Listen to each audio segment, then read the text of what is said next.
Norwegian alt-pop singer Aurora has come out with her third official full-length LP. The Gods We Can Touch seems to be a minor departure for her and going more accessible while still trying to experiment in the vast deep valley that is the female alt-pop spectrum going on right now. At the end of the day, she sounds like a lot of artists I enjoy, but of course we can never forget that no matter who she closer sounds like, where it's Florence the Machine in some places, a little bit of Bat for Lashes.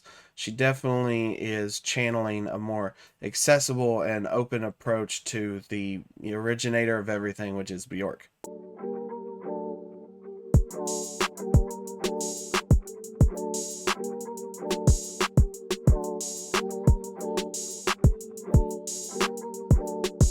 I'd never heard of Aurora before. This is a pretty big record. It's 15 songs, 50 minutes, which is just on the precipice of too many songs or being too long for some people for an all pop sound like this, I think. There is a juggling of whether any of this sounds new enough to care, but I think there's just so many artists out there doing different variants of this, and I kind of personally can't get enough of Florence the Machine, which seems to be her main channel focus, is that upbeat, very rhythmic, chanty, and sort of bohemian-esque, semi-folky pop experience. Vocally, I'd actually say her voice and lyricism kind of has more of that emotional storytelling aspect of Lover era Taylor Swift or Lauren Mayberry of Churches. I flashback to Sinead O'Connor a couple of times in more of the softer, more acoustic and drawn out songs. Giving into the love, the innocent, a temporary high, and Blood in the Wine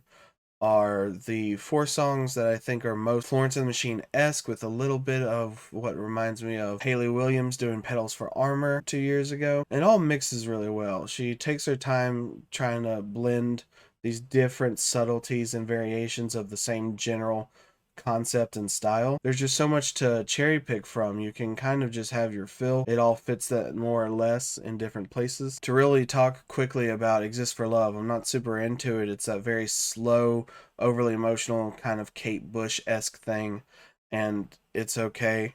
But I noticed that it was kind of the lead single, and a lot of people were really into it, and maybe that is what she sounded like prior. I've not heard her previous record. She seemed to have come from more of a slow, somber folk background from what quick glance at the internet is telling me. But I like her diving into this upbeat electronica fun and foray.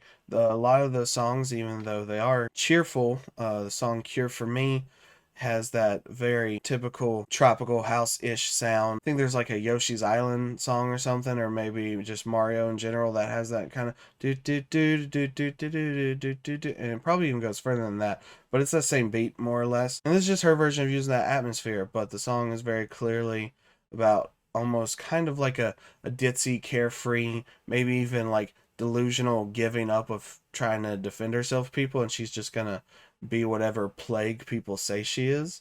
The whole record, especially just looking at the title track and the name of the album, seems to be her trying to compare the mythos of religion or biblical text to just kind of existing as a woman in the current climate, no matter, what country you're from. It seems to mostly be the same, like, damnation feeling of having too much on your mind to talk about your existence as a woman or female or girl or whatever phrase you want to use that might feel more encapsulating in the emotion of how people look at you in that light. I enjoyed Heathens and Dangerous Thing a lot as well. They were a bit slower, but they had like that Bat for Lashes or Am I, Who Am I kind of vibe to it as well, which is a little bit lower on the rung of just that alt pop sensibility. She basically goes all four gears throughout this record. The last song, A Little Place Called the Moon, has the most folk vibes on this record, and again, I don't know how much this is reminiscent of her old work that fans are upset that she's kind of semi-abandoning. If that's the case, I do apologize for not doing better research on like what her previous record sounded. With this last song, it gives me Grizzly Bear vibes and of course some Fleet Foxness, and it's enjoyable. I like it a lot. It's just feels weird being the last song and the only song that really comes off this way. It feels like either a leftover or a last minute choice or something that she's held on to a long time and finally put out there, or maybe even a farewell to this style as she might go further into the more upbeat and assertive female alt pop that she's going for. I think this is a really good pop record though overall because of how diverse and dense it is.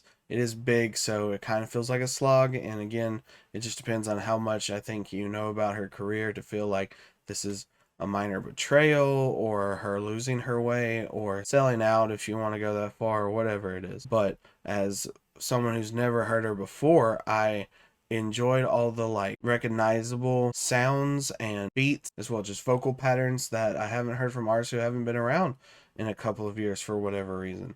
So this is a good reminder of that style while it's still very feeling like her. I don't really say like, oh, she sound like a Florence ripoff or a replica as much as like, oh, cool, more Florence-esque stylings, because I really miss Florence, and I'm out of her, versus like Lana Del Rey or Adele or anyone like that. Florence is always the one I place a bet on. So anyone who sounds remotely like her, I think is pretty good.